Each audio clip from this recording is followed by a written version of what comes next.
அன்பிற்கினிய 10ஆம் வகுப்பு மாணவ செல்வங்களே, அனைவருக்கும் வணக்கம். இன்று 10ஆம் வகுப்பு கணித பாடத்தில் நாம் பார்க்க இருக்கும் பகுதியானது இயற்கணிதம். அதாவது 3வது பாடம் இயற்கணிதம்.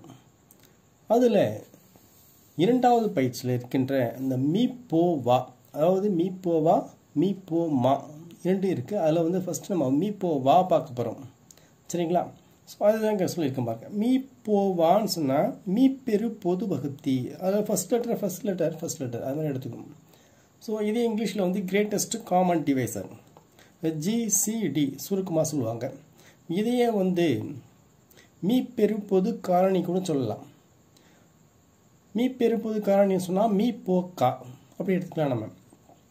இதையே நம்ம இங்கிலீஷில் ஹையஸ்ட் காமன் ஃபேக்டர், அதாவது HCF சுருக்கமாக சொல்கிறது. ஓகேங்களா? ஸோ இதெல்லாம் நம்ம தெரிஞ்சுக்கிட்டு அப்புறம் நம்ம கணக்கு வரலாம். இப்போ நம்ம சின்ன கிளாஸில் பார்த்தீங்கன்னா, அதாவது 2 எண்களோ அல்லது 3 எண்களோ கொடுக்கப்பட்டு அந்த எண்களுக்கு மீப்போவா கண்டுபிடிக்க சொல்லுவாங்க. ஓகேவா? இப்போ நமக்கு 2 நம்பர் நம்ம எடுத்துப்போம். அந்த 2 நம்பர் என்னன்னு சொன்னால் 6, 50. இந்த 2 நம்பருக்கும் மீப்போவா நம்ம கண்டுபிடிக்க போகிறோம். சரிங்களா? இப்போ நம்ம வழக்கமாக இந்த அதாவது டானாவத்தில் சொல்லுவோம் இல்லையா, அது சிந்தட்டிக் டிவிஷன் என்ன. ஸோ இந்த டானாவத்தில் வச்சு நம்ம என்ன பண்ணுவோம், அது மீப்போவா நம்ம ஈஸியாக கண்டுபிடிச்சிடலாம். ஓகேவா? அப்போ 6, 50 2 நம்பர் உள்ளே போட்டுக்கிட்டு இந்த 2 நம்பர் இரட்டையனாக இருக்குது, அதில் 2த்தையும் நம்ம 2ஆல் வகுக்கலாம் இல்லையா? 2ஆல் வகுக்கும் பொழுது 3, அதாவது 3 2 6, 25 2 50. அப்போ இங்கே 3 25 வருது. இப்போ இந்த 2 நம்பரையும் வகுக்கக்கூடிய பொது எண், இப்போ இந்த 2 மேலே 2 நம்பரையும் வகுக்கக்கூடிய பொது எண் நம்ம எடுத்து வகுத்துப்பட்டோம் இல்லையா? அதே மாதிரி 3ஐயும் 25ஐயும் வகுக்கக்கூடிய பொதுவான ஒரு வகுத்தி எடுக்கணும். அதாவது பொதுவான காரணி கூட சொல்லிக்கலாம் நம்ம. அப்போது 3ஐயும் 25ஐயும் வகுக்கக்கூடிய பொதுவான வகுத்தின்றது எதுவுமே கிடையாது. அதனால் இதை விட்டுட்டு உனக்கு மீப்போவா என்பது உனக்கு 2 தான். சரிங்களா? ஸோ இதையே நம்ம சாதா வகுத்தல் முறையில் போகலாம். சரிங்களா? சாதா வகுத்தல் முறை எப்படி? இது 2வது முறை. இப்போ 6, 50. அப்போ 50 6ஆல் வகுக்கிறோம். நம்ம வகுக்கும் பொழுது 8 6 48, மீதி 2 வருது இல்லைங்களா? இப்போ மீதி 0 வர வரைக்கும் நம்ம வகுத்துக்கிட்டே போகணும். ஓகேவா? இப்போது 6 2ஆல் நம்ம வகுக்கிறோம். இந்த வகுத்துக்கும் பாருங்கள், 3 2 6. அப்போ 0 வந்துச்சுங்களா மீதி? அப்போ மீதி 0 வந்துச்சுன்னா அங்கே எந்த நம்பரால் நம்ம வகுத்தோமோ, 2ஆல் தானே வகுத்தோம், அந்த வகுத்தி தான் உனக்கு என்னது மீப்போவா நம்ம எடுத்துக்கணும். இப்போது நாம் என்ன செய்ய போகிறோம்னு சொன்னால், இங்கே 2 நம்பரை கொடுக்கப்பட்டு அதனுடைய மீப்போவா நம்ம கண்டுபிடிச்சோம் இல்லையா? 2 முறையில் கண்டுபிடிச்சுவோம். இப்போ 2வது முறை நம்ம என்ன பண்ணியிருக்கோமோ இந்த முறையில் தான் அங்கே கணக்கு கொடுத்துருக்காங்க. இங்கே எண்கள் வெறும் எண்கள் மட்டும் கொடுக்கப்பட்டிருக்கு. ஆனால் அங்கே பயிற்சியில் 2 பல்லுறுப்புக்கோவைகள் கொடுக்கப்பட்டிருக்கு. அப்போ அந்த பல்லுறுப்புக்கோவை வைத்து நம்ம எப்படி மீப்போவை கண்டுபிடிக்கணும் அதை நம்ம பார்க்க போகிறோம். அந்த பல்லுறுப்புக்கோவையில் எது பெரிய கோவை, எது சிறிய கோவை, இப்படி நம்ம பிரிக்கணும். பெரிய கோவையை f(x) நம்ம வைக்கணும், சிறிய கோவை g(x) வைக்கணும். ஓகேங்களா? இப்போ எடுத்துக்காட்டாக 2 பல்லுறுப்புக்கோவை நம்ம எடுத்துப்போம். இதில் எது பல்லுறுப்புக்கோவை, பெரிய பல்லுறுப்புக்கோவை, எது சிறிய பல்லுறுப்புக்கோவை நம்ம கண்டுபிடிக்கணும்னு சொன்னால், ஃபஸ்ட்டு நம்ம படியும் தலையாய்க்கெழுவும் நம்ம தெரிஞ்சுக்கணும். படி தலையாய்க்கெழு. அப்போ முதல் பல்லுறுப்புக்கோவை எடுத்துப்போம். முதல் பல்லுறுப்புக்கோவையில் இதனுடைய படி என்ன? படின்னு சொன்னால் ஒவ்வொரு உறுப்பு இருக்குது பாருங்கள். ஒவ்வொரு உறுப்பும் எக்ஸின் அடுக்கு எது பெரியதாக இருக்குன்னு பார்க்கணும். இதில் எக்ஸின் அடுக்கு எது பெரியதாக இருக்குது? இங்கே எக்ஸின் அடுக்கு 4 இருக்குது, 3 இருக்குது, 2 இருக்குது, இங்கே 1 கடைசியாக மாறிலி மதிப்பு. சரியா? அப்போது இங்கே அடுக்கு எது பெரியது? 4 தான். அப்போது இந்த பல்லுறுப்புக்கோவையினுடைய படியானது 4. சரிங்களா? அடுத்தது இப்போ தலையாய்க்கெழு. அந்த எக்ஸின் அடுக்கு 4 இருக்கு இல்லையா? படி 4 தானே.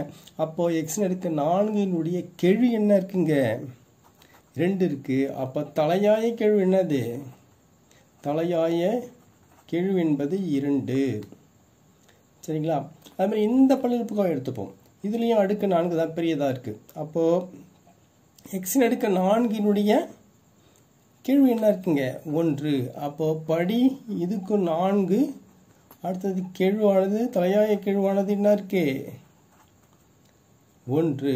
சரிங்களா? இப்போ இது நம்ம தெரிஞ்சுக்கிட்டோம். படி தலையாய கெழு தெரிஞ்சிட்டிங்கன்னா உங்களுக்கு வந்து இதை வந்து எந்த பல்லுறுப்புக்கோவையை வந்து பெரிய பல்லுறுப்புக்கோவை, எந்த பல்லுறுப்புக்கோவை சிறிய பல்லுறுப்புக்கோவை நம்ம வந்து ஈஸியாக கண்டுபிடிச்சிடலாம்.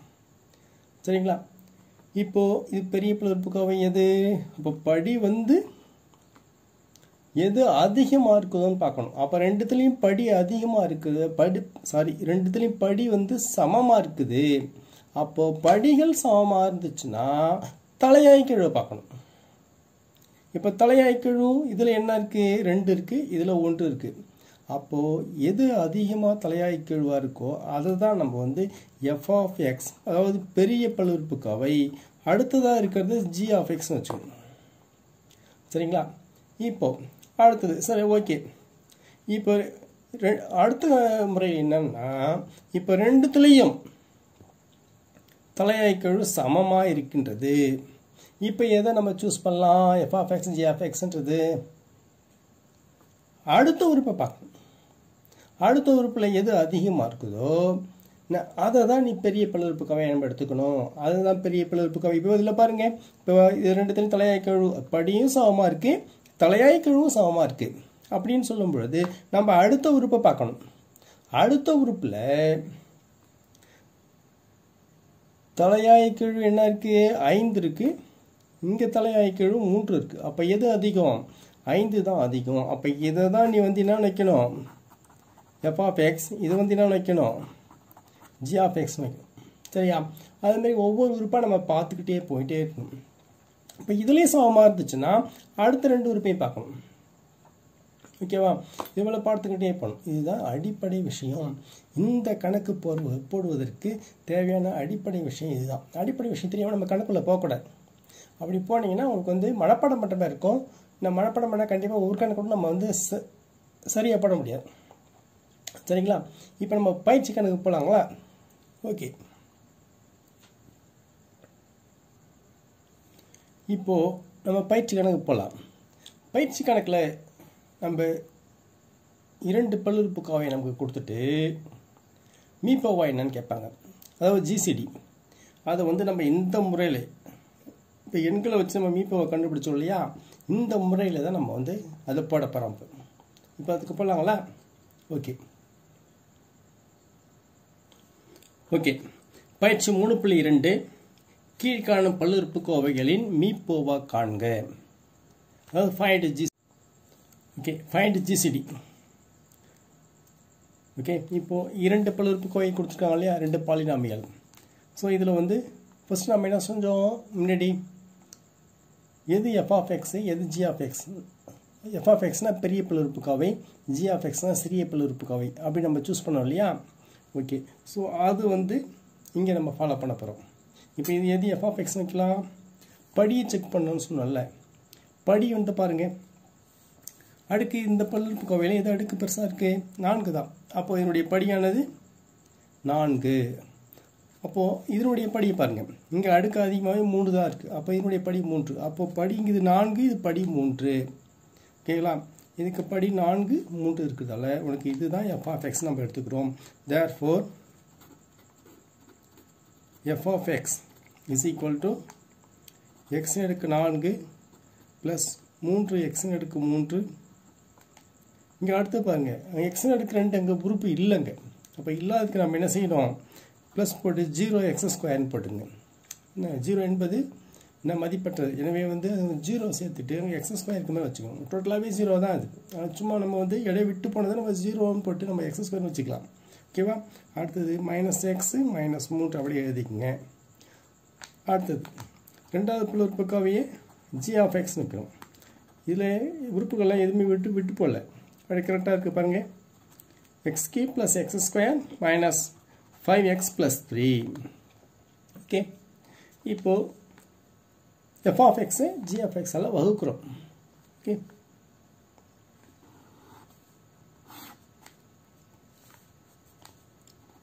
x³ + x² - 5x + 3. அது f(x) உள்ள போட்டுங்க. x⁴ plus 3x cube plus 0x square minus X minus 3. ஓகேங்களா? இப்போ வகுக்கலாமா? பாருங்கள், ஃபஸ்ட்டு இதில் இருக்கிற முதல் உறுப்பு எடுக்கணும். இதில் இருக்கிற முதல் உறுப்பு ஃபஸ்ட்டு டேர்ம். இப்போது இங்கே x பவர் 4னா அதே x பவர் 4 தான் இங்கே கீழே வரணும். ஓகேங்களா? அதுக்கு நம்ம என்ன செய்யணும்? ஈவு என்ன பண்ணணும், அங்கே கோஷன்ட் என்ன பண்ணணும் அது சூஸ் பண்ணணும். அதுக்கு நம்ம என்ன செய்யணும்? x பவர் 4 x கியூபால் டிவைட் பண்ணணும். இங்கே இருக்கிற முதல் உறுப்பை இங்கே இருக்கிற முதல் உறுப்பால் வகுக்கணும். சரிங்களா? வகுக்கிறவனு ஈஸியாக பண்ணலாம். எப்படின்னு சொன்னால் இங்கே பாருங்கள், இங்கே எக்ஸ் இருக்குது, இங்கேயும் எக்ஸ் தான் இருக்குது. X power. அப்போ இங்கே பாருங்கள், ரெண்டுத்துலேயும் அடிமான சமமாக இருக்குது. அடிமான சமமாக இருந்தால் அடுக்கு என்ன பண்ணணும்? எங்கே பெருசாக இருக்கோ அங்கே 8 போய் நம்ம கழிச்சிடணும். எக்ஸ் பவர் 4 2 எக்ஸுக்கு ஒரு எக்ஸ் போட்டுட்டு மேலே இருக்கிற பவர் 4 போட்டு கீழே வந்து என்ன இருக்குது? 3 தானே இருக்குது, வச்சு கழிச்சிடுங்க. அப்போ எக்ஸ் பவர் 1 தான் இருக்கும். எக்ஸ் பவர் 1 என்ன? எக்ஸ் தான். ஓகே, அந்த எக்ஸ் தான் இங்கே போட போகிறோம் நம்ம. சரிங்களா? இப்போது இந்த எக்ஸால் பெருக்கி கீழே போட வேண்டியதான் மூணுத்தையும். சரிங்களாமா? Okay, x into x cube இங்கே எக்ஸ் பவர் 3 இருக்குது, இங்கே எக்ஸ் பவர் 1 இருக்கு இல்லையா? அப்போ இங்கே பெருக்கும் பொழுது இதையும் பெருக்கிறது தான் செய்கிறோம். பெருக்கும் பொழுது அடிமான சமமாக இருந்தால் அடுக்கு கூட்டிக்கணும். இங்கே வகுக்கும் பொழுது என்ன செய்யணும்? அடிமான சமமாக இருந்தால் அடுக்கு வந்து கழிச்சிடும் இல்லையா? பெருசுலேருந்து சிறியதை. அதே மாதிரி இங்கே என்ன பண்ணுறோம்? கூட்டிக்கணும். அடுக்கு பெருக்கும்போது கூட்டணும், வகுக்கும் பொழுது கழிச்சிடணும். ஓகேவா? இப்போது இங்கே எக்ஸின் அடுக்கு 3 எக்ஸின் அடுக்கு 1 இருக்குது. அப்புறம் ரெண்டுத்தையும் பெருக்கினா எக்ஸின் அடுக்கு 4. அடுத்தது இப்போ அடுத்து பாருங்கள், இங்கே ப்ளஸ் இருக்குது, இங்கேயும் ப்ளஸ் இருக்குது. Plus into plus X power 1 இங்கே எக்ஸ் ஸ்கொயர். இப்போ அடுக்கு வந்து என்ன ஆகும்? X power 3 X cube. Okay, அடுத்து இங்கே ப்ளஸ் இருக்குது, இங்கே மைனஸ் இருக்குது. ப்ளஸ் இன்ட்டு மைனஸ் இங்கே 5 இருக்குது, இங்கே 1 தானே இருக்குது. எக்ஸினுடைய கேள்வி இங்கே 1 தான் இருக்குது. அப்போது 5 into 1 is 5 x into x square. Next இங்கே ப்ளஸ் இருக்குது, இங்கேயும் ப்ளஸ் இருக்குது. ப்ளஸ் இன்ட்டு ப்ளஸ் இங்கே 3 இருக்குது, அங்கே வெறும் எக்ஸ் மட்டும் தான் இருக்குது. 3 எக்ஸையும் பெருக்கினா 3 எக்ஸ் ஆகும். ஓகே, அடுத்தது பாருங்க, இது முடிஞ்சிச்சிங்களா? இப்போது எப்போதுமே நம்ம என்ன செய்கிறோம்? கீழே இருக்க நம்ம வந்து குறியை மாற்றி கூட்டணும். குறியை மாற்றிக்கலாமா? மேலே ப்ளஸ் இருக்குது, என்ன செய்யணும்? மைனஸாக மாற்றிக்கோ. ப்ளஸ்ஸு மைனஸாக மாற்றணும். மைனஸு ப்ளஸ்ஸாக மாறிடும், ப்ளஸ்ஸு மைனஸாக மாறிடும். இது அசிஸ்வலாக நம்ம வந்து வகுத்தல்னாலே வந்து கழிச்சனா போடுறோம். அதாவது குறியை மாற்றி நம்ம வந்து கூட்டணும்னு சொல்கிறோம். ஓகேவா? ஆல்ரெடி இப்போ வந்து ப்ளஸ் எக்ஸ்னு எடுக்கனாலும் மைனஸ் எக்ஸ்னு எடுக்கனாலும் கேன்சல் ஆகிடும். எக்ஸ்னு எடுக்கனாலும் மைனஸ் பண்ணால் 0 ஆகிடும். அதனால் நம்ம கேன்சல் பண்ணிடுறோம். ஓகே, அடுத்தது பாருங்கள், இங்கே ப்ளஸ் 3x கியூப் இருக்குது, மைனஸ் எக்ஸ் கியூப்னு இருக்குது. அது மைனஸ் இருக்கும், எக்ஸ் கியூப் தான் இருக்குங்க. அப்போ இங்கே வந்து 1 இருக்க மாதிரி வச்சுக்கணும் நம்ம. ஒரு எக்ஸ் கியூப். ஓகேவா? இப்போ பாருங்க, இங்கே எக்ஸ் கியூப், இங்கே எக்ஸ் கியூப். அப்போ அந்த எக்ஸ் கியூப்ன்றதை அப்படி போட்டுக்கணும். நம்பரை மட்டும் தான் கூட்டியோ அல்லது கழிச்சோ போடணும். இப்போ பாருங்கள், இங்கே ப்ளஸ் 3 இருக்குது, இங்கே மைனஸ் 1 இருக்குது. இப்போ குறி மாறி இருந்தால் ஆக்சுவலாக என்ன பண்ணணும்? கழிச்சிடணும். 3ல் 1 போச்சுன்னா 2. பெரிய நம்பர்கிட்ட ப்ளஸ் தான் இருக்குது, அந்த ப்ளஸ் அப்படியே போட்டுக்கணும். அப்போது ப்ளஸ் 2x கியூப். ஓகேங்களா? அடுத்து இங்கே பாருங்கள், இங்கே வந்து 0x ஸ்கொயர்னு இருக்குது. 0 வந்தாலும் வந்து அது பார்க்கவே தேவையில்லை, விட்டுடலாம். கீழே என்ன இருக்கோ அதை அப்படியே போட்டுக்குங்க. Plus 5x square. அடுத்தது பாருங்கள், இங்கே மைனஸ் 3x, இங்கே வந்து மைனஸ் 1xன்னு இருக்குது. ஓகேவா? அப்போது எக்ஸுக்கு எக்ஸ் அப்படியே போட்டுக்குங்க. இப்போ மைனஸ் 1 மைனஸ் 3. அப்போது கூட்டும்போது குறிகள் ஒரே மாதிரியாக இருந்தால் அவ்வின்களை கூட்டி அதே குறியை பண்ணணும். சரிங்களா? அப்போ இது வந்து மைனஸ் 4x. இப்போ கடைசியாக என்ன இருக்குது? இதில் 3 உறுப்பு தான் இருக்குது. இங்கே மொத்தம் வகுத்தியானது என்ன இருக்குது? 4 உறுப்பில் இருக்குது. அப்போது கடைசியாக இருக்கிற உறுப்பை நம்ம கீழே இறக்கிக்கணும். இறக்கிட்டு முன்னாடி என்ன ப்ராசஸ், இது எப்படி நம்ம பண்ணணுமோ அதே ப்ராசஸ் தான் இங்கேயும். சரிங்களா? ஓகே, இப்போ நம்ம என்ன பண்ணோம்? முதல் உறுப்பை இங்கே இருக்கிற முதல் உறுப்பால் வகுத்து போட்டோம் இல்லையா? அதே மாதிரி தான் இதுலேயும். அடுத்தது பாருங்கள், 2x கியூபை இங்கே இருக்கிற எக்ஸ் கியூபால் வகுக்கணும். ஓகேவா? இது 2 சமமாக இருக்குது பாருங்கள். கேன்சல் பண்ணிட்டு நான் மீதி 2 மட்டும்தான் இருக்குது, அந்த 2 தான் இங்கே போடணும். சரிங்களா? இங்கே ப்ளஸ் இருக்கு இல்லையா? இங்கேயும் ப்ளஸ் தான். அப்போ வந்து ப்ளஸ்ன்னு சொன்னால் இங்கே ப்ளஸ் போட்டுக்க வேண்டியதான் நீங்கள். ஓகே, இப்போ இந்த 2ஆல் நம்ம என்ன செய்கிறோம்? பெருக்கி வழக்கமாக பெருக்கி போகிறோமோ அதுமாதிரி பெருக்கி போடணும். ஓகே, செய்யலாங்களா? இப்போ 2ஆல் பெருக்குன்னா 2 × x கியூபு 2x கியூப். இங்கே ப்ளஸ் இருக்குது, plus into plus. Okay, next இங்கே பாருங்க, இங்கே ப்ளஸ்க்கு ப்ளஸ் இருக்குது, plus into plus plus 2 into x square 2 X square. Next plus into minus minus 2 5s are 10 2 10 x. இப்போ ப்ளஸ் இன்ட்டு ப்ளஸ் ப்ளஸ் 2 6 சரிங்களா. இப்போ அடுத்த ஸ்டெப் பாருங்கள். இப்போ எல்லாமே என்ன செய்யணும், குறியை மாற்றிக்கணும்.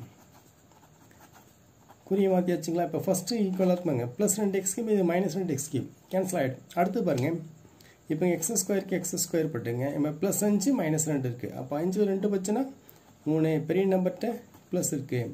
அதாவது ஒரு நம்பரில் ப்ளஸும் இன்னொரு நம்பரில் மைனஸ் இருந்தால் அது குறி மாறி இருந்தால் கழிச்சிடணும்னு தெரியும் இல்லையா உங்களுக்கு.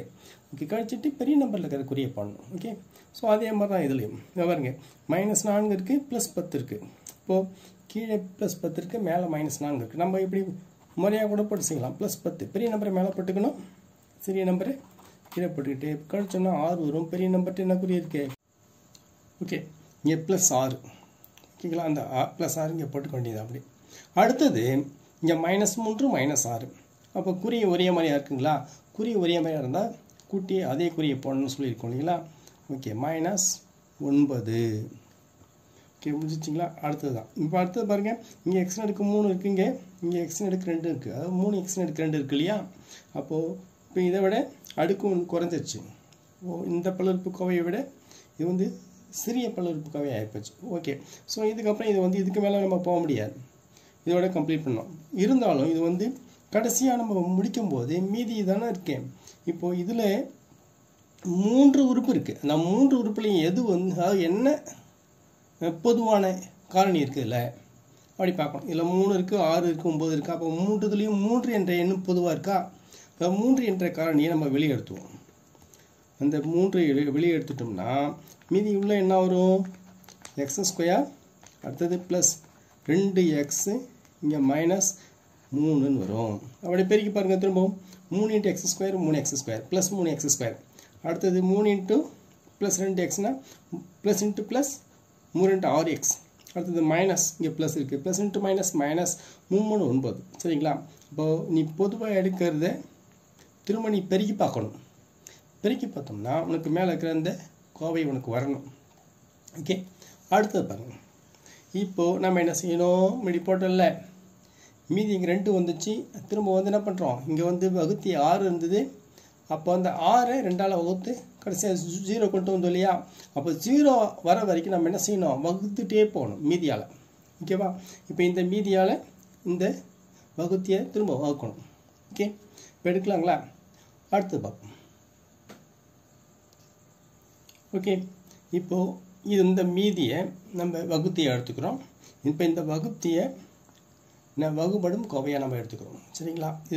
இதை உள்ளே போட்டுக்கணும், இது வந்து வெளியே போட்டுக்கணும். இப்போ திரும்ப நம்ம இங்கே எப்படி வகுத்தோமோ அதே மாதிரி இப்போ நம்ம வகுக்க போகிறோம். ஓகே, செய்யலாங்களா.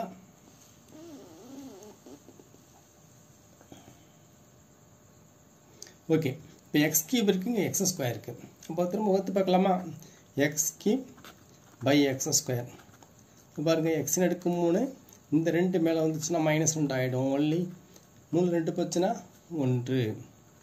இப்போ எக்ஸ் நடுக்கு 1, அப்போ எக்ஸ் நடுக்கு 1 தாங்க வரும். ஓகே, இப்போ இந்த எக்ஸ் நடுக்கு 1 எக்ஸ் நடுக்கு 2 பேருக்குன்னா எக்ஸ் நடுக்கு 3. அடுத்தது இங்கே ப்ளஸ் இன்ட்டு ப்ளஸ் ப்ளஸ் தான். இங்கே 2x இன்ட்டு எக்ஸ்ன்னு இருக்குது. அப்போ இங்கே அடுக்கு 1 தான் இருக்குது இல்லையா. அப்போ நம்ம 2 இருக்குது, இங்கே கெழு 1 இருக்குது. அப்போது 1 2ன்னு போட்டுக்கணும். எக்ஸையும் பெருக்கனா எக்ஸ் ஸ்கொயர். ஓகேவா. அடுத்தது இங்கே மைனஸ் இருக்குது, இங்கே ப்ளஸ் இருக்குது. Plus into minus minus X into 3 x. இது முடிஞ்சிச்சிங்களா. அடுத்து குறியை மாற்றிக்கிங்க. குறியை மாற்றிக்கிட்டு இப்போது ஃபஸ்ட்டு எப்போவுமே கேன்சல் ஆகிடும். அடுத்தது இங்கே minus 2 X square plus 1 X square. ஓகேவா. இப்போ எக்ஸ் ஸ்கொயருக்கு எக்ஸ் ஸ்கொயர் போட்டுங்க. இங்கே மைனஸ் 2, அப்போது மைனஸ் 2 மேலே போட்டுங்க, மேலே ப்ளஸ் 1 இருக்குது, கீழே போட்டுங்க. இப்போ என்ன வரும், குறி மாறி இருக்குது, கழிச்சோம் இல்லையா. 2ல் 1 பிரச்சனை 1, பெரிய நம்பர்கிட்ட குறி மைனஸ். அப்போது இங்கே என்ன வரும், மைனஸ் 1 எக்ஸ் ஸ்கொயர். ஓகே, இங்கே வந்து ப்ளஸ் 3 இருக்குது, இங்கே மைனஸ் 5 இருக்குது. அப்போது குறி மாறி இருப்பார், மைனஸ் 5 ப்ளஸ் 3. அந்த எக்ஸுக்கு எக்ஸ் அப்படியே போட்டுங்க. 5ல் 3 போச்சுன்னா 2, பெரிய நம்பர்கிட்ட மைனஸ் இருக்குது, மைனஸ். ஓகேவா. அடுத்து பாருங்கள், இங்கே 3 உறுப்பு இருக்குது. அப்போ இங்கேயும் 3 உறுப்பு வரணும். இப்போ மேலே ஒரு உறுப்பு இருக்குங்களா, அது அப்படியே கீழே இறக்கிங்க. ஓகே, இறக்கிட்ட பிறகு திரும்ப முன்னாடி பண்ண மாதிரி இந்த ப்ராசஸ் பண்ணிகிட்டே வரணும். ஓகே, இப்போ பாருங்கள், இங்கே -1x². இந்த மைனஸ் கூட தேவையில்லை நமக்கு. இங்கே மைனஸ் வந்துச்சுன்னு வச்சுங்க, இங்கே ப்ளஸ் இங்கே மைனஸ் இருக்குது. அப்போ இங்கே மைனஸ் வந்துச்சுன்னா அந்த மைனஸ் கூட அப்படியே போட்டுக்கலாம். அந்த ஒரு x² மட்டும் எடுத்து இதை வகுத்துருங்க. ஓகேங்களா? இப்போ x² கேன்சல் ஆச்சுன்னா என்ன ஆகிடும், மீதி 1 தான் இருக்கும். அந்த 1ன்னா +1, அந்த +1 இங்கே ஆல்ரெடி இந்த மைனஸ் அங்கே போட்டாச்சு. அந்த 1 மட்டும் அப்படியே எடுத்துங்க. ஓகே, இப்போ 1ஆல் இந்த -1ஆல் 3 பெருக்கி கீழே போட்டுங்க. இப்போ minus into plus minus 1 × x², 1x², minus into minus minus into plus minus 1 × 2x, 2x. Next minus into minus plus 4 3 3. இப்போ பாருங்கள், இப்போ குறியை மாற்றிக்கலாமா? ஓகே, இப்போ குறியை மாற்றினா பாருங்கள், -1x² + 1x². இப்போ இது கேன்சல் ஆகிடும். -2x + 2x இதுவும் கேன்சல் ஆகிடும். +3 -3. அப்போ டோட்டலாக எல்லாமே கேன்சல் ஆகி 0 வருது பாருங்கள். ஓகேங்களா? ஸோ உங்களுக்கு 0 வந்துடுச்சுன்னா இங்கே வகுத்து என்ன இருக்குதோ அதுதான் உங்களுக்கு மீப்போவா. ஓகே, பாருங்கள், மீப்போவா என்பது x² + 2x - 3. ஓகேங்களா? இதுதான் உங்களுக்கு தேவையான மீப்போவா. ஓகே, ஸோ இது உங்களுக்கு 5 மார்க்கில் கேட்கக்கூடிய கேள்வி இது. அதனால் இது நல்லா பாருங்கள். டவுட்ஸ் இருந்தால் எனக்கு கமெண்ட் பண்ணுங்கள். இதுக்கு முன்னாடி சப்ஸ்கிரைப் பண்ணாதவங்க சப்ஸ்கிரைப் பண்ணிக்கங்க. ஸோ இதுக்கப்புறம் தொடர்ச்சியாக வீடியோ அனுப்பிட்டே இருப்பேன். அவங்களுக்கு வீடியோவை பார்க்கறதுக்கு ஈஸியாக இருக்கும். அது மாதிரி பிடிச்சிருந்தால் லைக் பண்ணுங்கள், ஷேர் பண்ணுங்கள் ஃப்ரெண்ட்ஸுக்கெல்லாம். Okay, thank you.